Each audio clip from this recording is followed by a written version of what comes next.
Welcome to the Love Holistic Living Podcast, your roadmap to heal and align mind, body, and soul and become intuitive through food, pleasure, and spirituality with your host and Italian friend, Sara. Welcome back to another episode of the Love Holistic Living Podcast, how to enhance your psychic abilities. If you're an empath and or sensitive to energies, or you know you are intuitive, then this is the episode for you. The reason why is because you are all capable of enhancing your psychic abilities. And to begin with the clairs, which means like the different types of intuitive abilities, I'm going to go into how it all started for me. So maybe you can relate. But before going into the story, what are actually intuitive abilities? Intuitive abilities include the capacity to receive signs from the universe, but also to decode the signs and guidance that goes beyond the logical brain. So pretty much is enhancing your conscious awareness, where even if it doesn't make sense through logic, it is real. And oftentimes we must trust that intuition. Most people do not trust that is real. So the gap between you and your full-blown psychic abilities is the trusting piece. Now let's go back to when I was 5 years old in my little Italian village with my family. And by the way, I grew up in a family who, down to earth. My parents are both atheists, and I was the only child in that family, that came out even as a kid. And I felt so connected to the religion and the masters. So I had a picture of Jesus Christ, the Mother Mary. I also was into Buddha. Like I was so drawn to all of these masters. And when I was 5 years old, I started seeing spirit. Now, when I say I started seeing spirit, I don't mean ghost. So I don't mean people that pass away that are bonded to earth. That is mediumship. I mean the angelic realm, because I work with the angelic realm. So I started seeing angels, specifically archangels. But as a 5 years old and nobody explained me what was happening, I got kind of scared. And I really remember, again, I was 5 years old. I couldn't sleep at night because I could feel energies and sense them. So I went into my parents' bed, and it was like very early, like 4 or 5 a.m. and my parents were still sleeping, and I peeked. I had blankets that covered like my nose, and I peeked towards the door, and an angel was standing right there looking straight at me. As a 5-year-old, I literally freaked out. I went underneath the blanket and I was like, please, please, please. Oh my God, I don't know what to do. I don't know even how to verbalize this to my parents. So I didn't verbalize it. I kept it. And I remember telling my cousin, because my cousin was like one of my best friend. And obviously he was just like, sure, whatever, I'll play the game. But later on, I discovered through my mentor, I told her the story, and she's like, yeah, that archangel came there to tell you that you were protected. And I know that as a child, you got really, really scared. And I was like, yeah, of course. Like nobody told me what was happening. Now, I started then seeing different beings, but over time, life gets busy. It is not really something that they teach you to trust. And I didn't quite lose it, yet I didn't trust it. And that was my missing link, because I still continue to get certain visions and intuitive hints.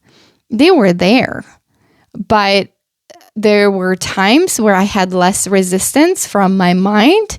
So I followed the guidance, like the inner calling of, hey, I really need to start this class, this tennis class at this club, things that were easier. Or I need to get out of this environment of, classical music because it's not the right environment. I need to go to this school.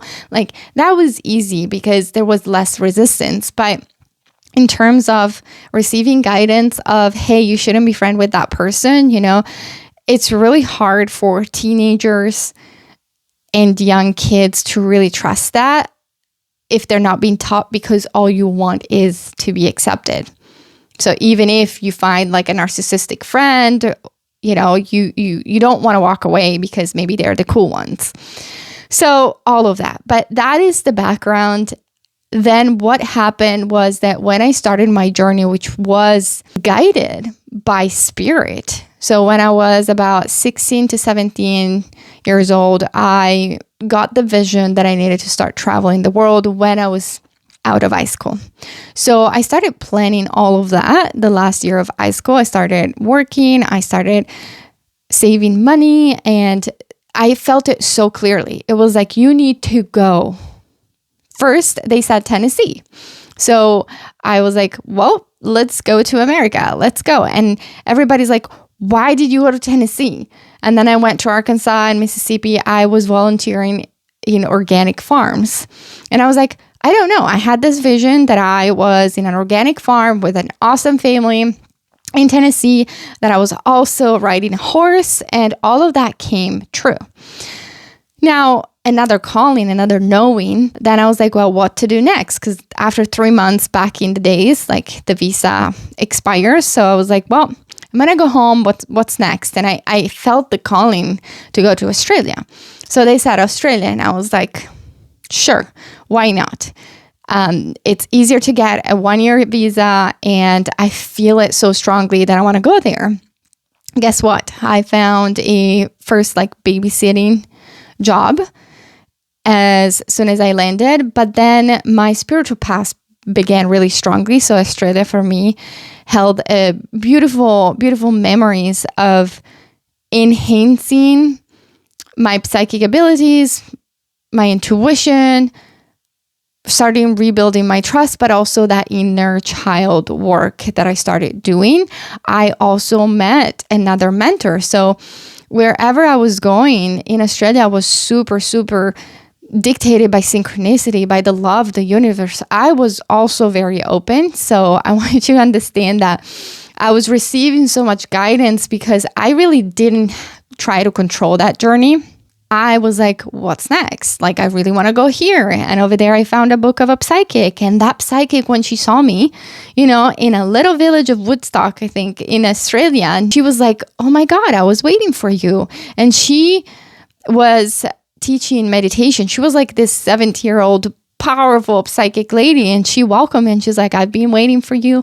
And I'm going to teach you how to deepen your connection with spirit, and I'll guide you through meditation. I'll teach you how to protect your energy and all of that. So she took me in and trained me for about a month and a half. Then we said goodbye.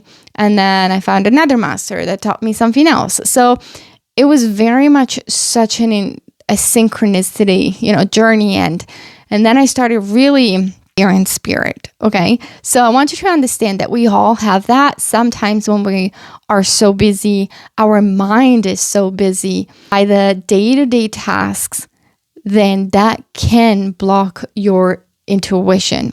Another thing that can block your intuition is when you are drained and tired. Believe me, it happens to me all the time, even right now as a psychic, a full-blown, with my psychic abilities, that I know how it works and all of that. I still receive days where my body's so tired that I can't hear or see or feel.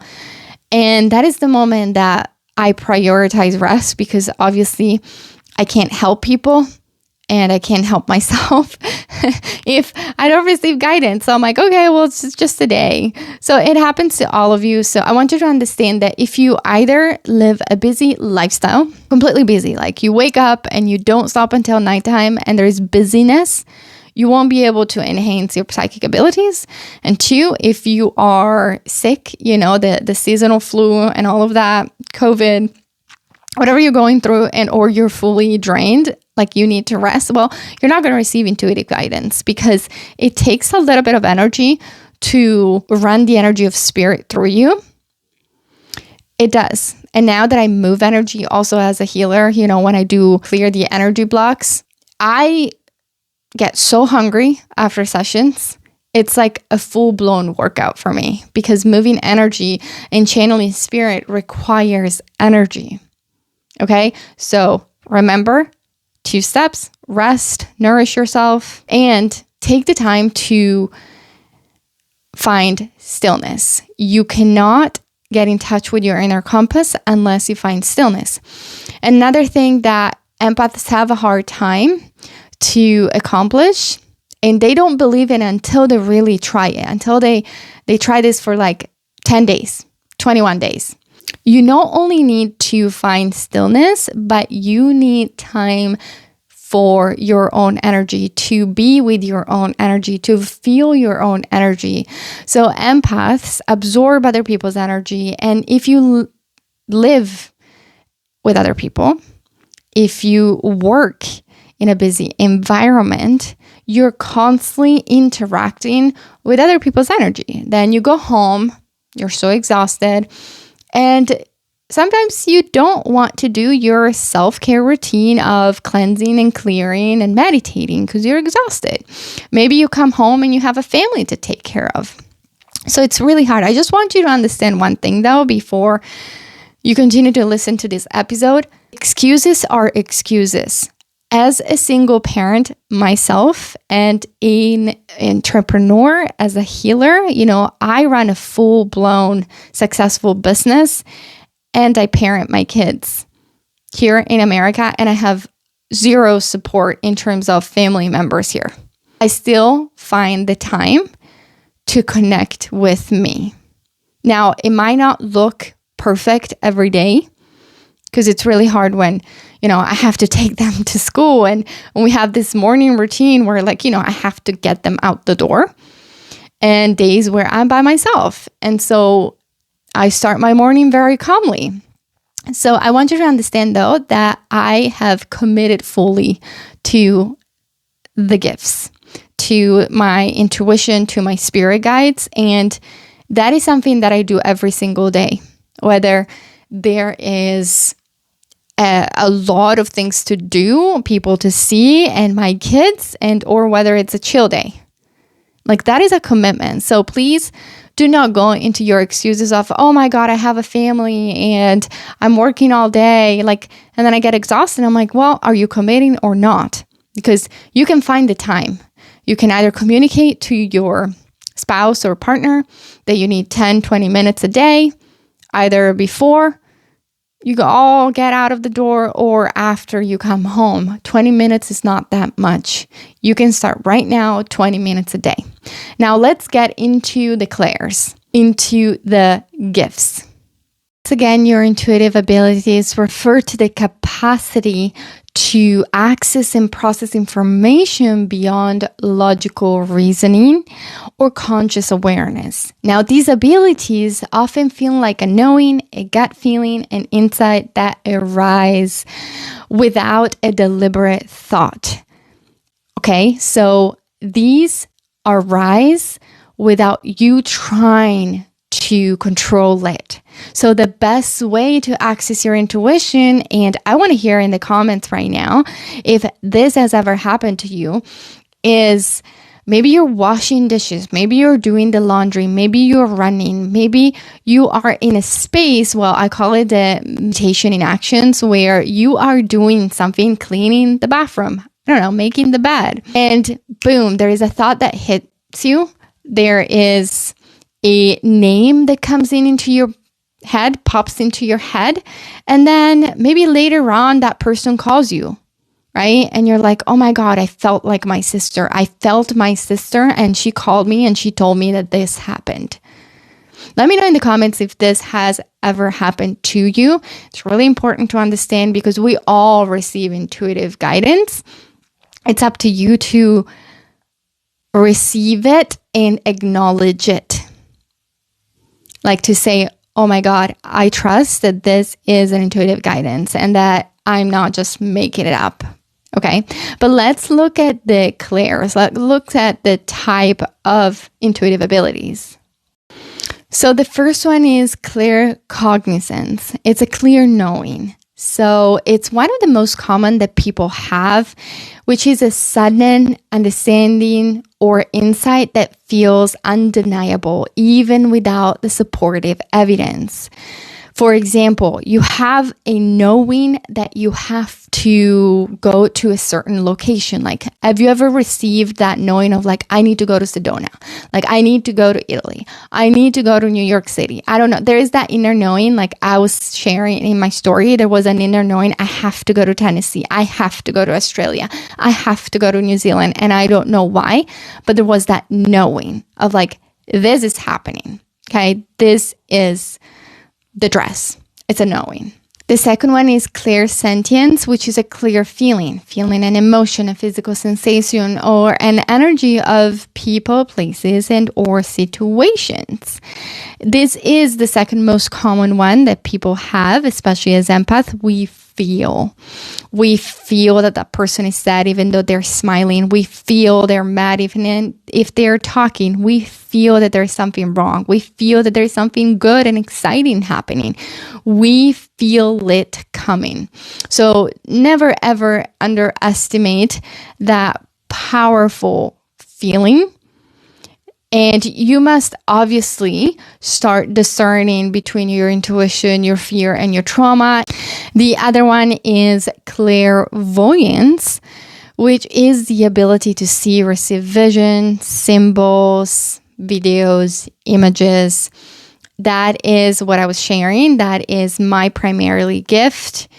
This is something that you can enhance, but it does require time. So again, the most commons are the feeling and the knowing.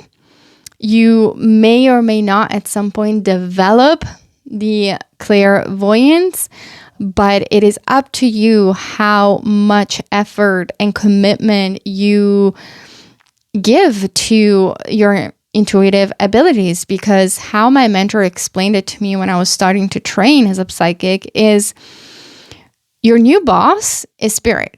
So you need to go into meetings with your spirit guides because they are not different than people. You're not working for the people. You are just a vessel for spirit. And be proud of being the vessel. But remember that you need to be 1, super grateful, 2, super respectful, 3, you've got to go into meetings kind of like around the same time. And I always ask for the visions to come in divine timing and or messages to come. And again, the clairvoyance is literally like you start seeing energies, you start seeing the auras behind people's. So let me know in the comments so far, what do you receive? Just out of the blue, maybe like you're not quite full-blown intuitive, but maybe you have a knowing. You have that feeling, and or maybe you're clairvoyant. So just let me know in the comments, because now there is the number 4, which is clairaudience. That is the ability to hear internally and or externally voices from spirit. So you may hear the voice of Sedona or color blue or 44, a number, or you, again, if you're clairvoyant, you see it. This time you can hear it. Now, personal story, I didn't have this gift fully developed, and my personal journey while I was developing my psychic abilities was that it took me about 2 years to open up that gift. And I was working every day, I would say, for about 20 minutes, the minimum, to an hour every night to commit to my own intuition. And it took quite a while for me, I think, because at the same time, I told you, I was parenting, I was running a business, and I was also healing myself.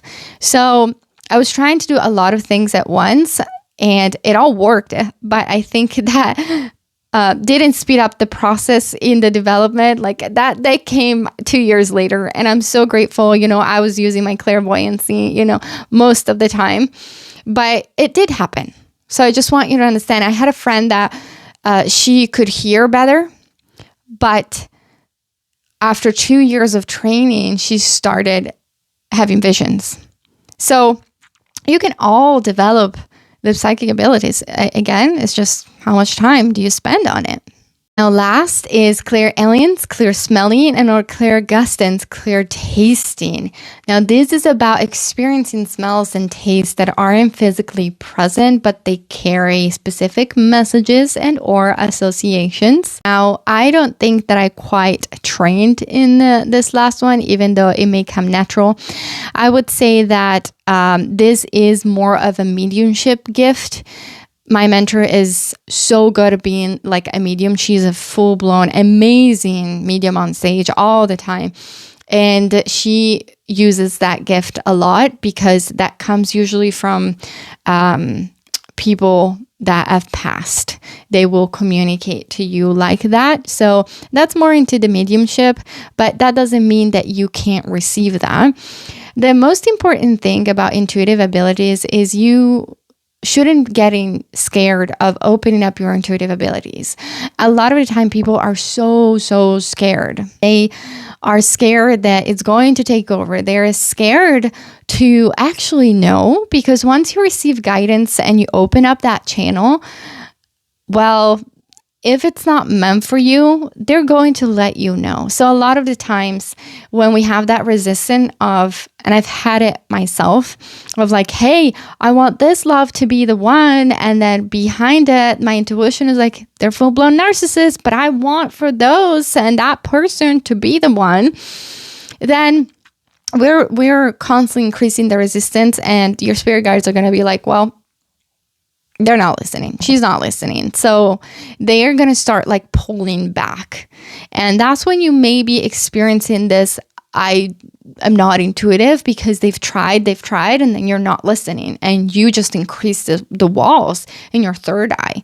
So I want you to understand that working with your intuition and working with spirit is a full-blown relationship that you have with them. You have to establish the relationship. You have to get to know your spirit guides, and you have to continue to work on your intuitive abilities every single day.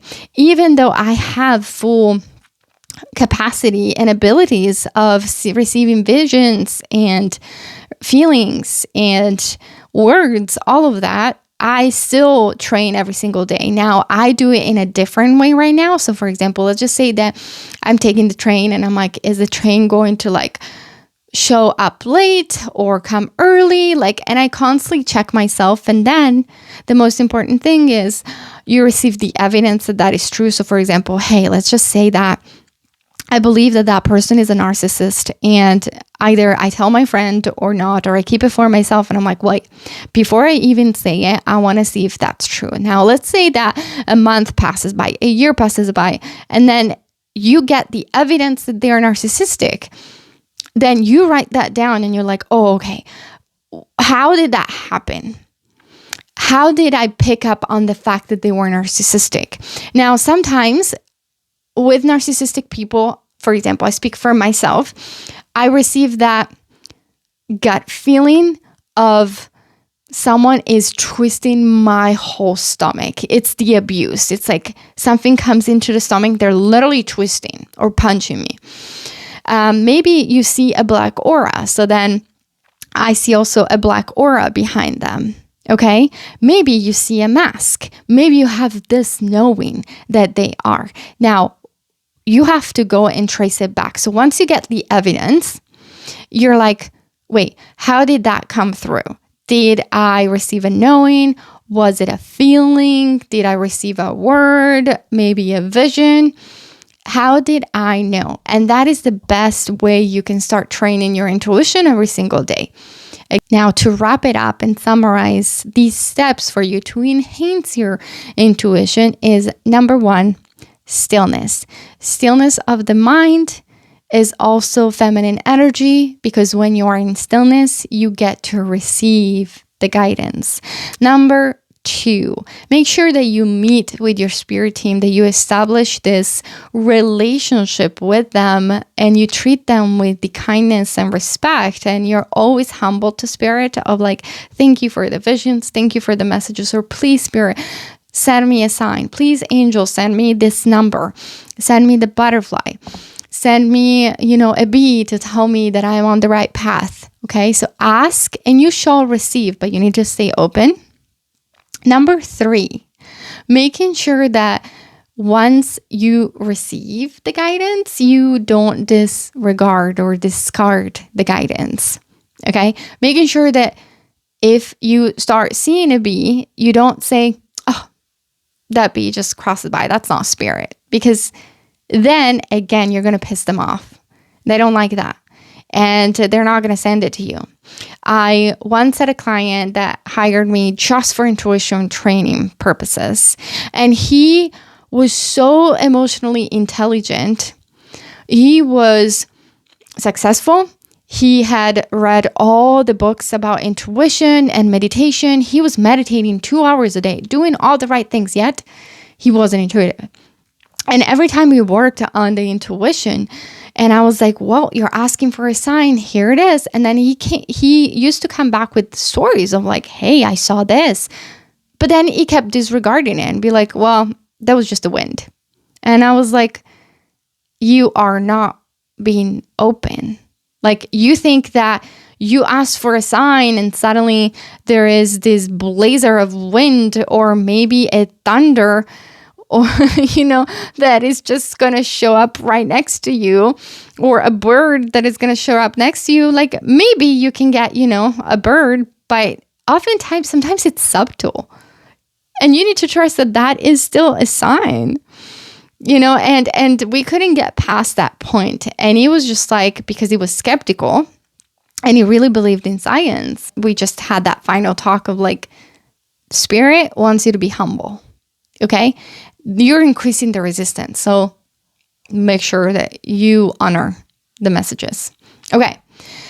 Next is making sure that you commit 10 to 20 minutes a day minimum of connecting with your intuition and training yourself to look for the evidence and then trace it back to, hey, how did I receive that intuitive guidance? Hey, that name popped into my head. Let's see how they are. Let's just say that it's your cousin and you just check in on your cousin. They're like, oh my God, I just broke up with my girlfriend.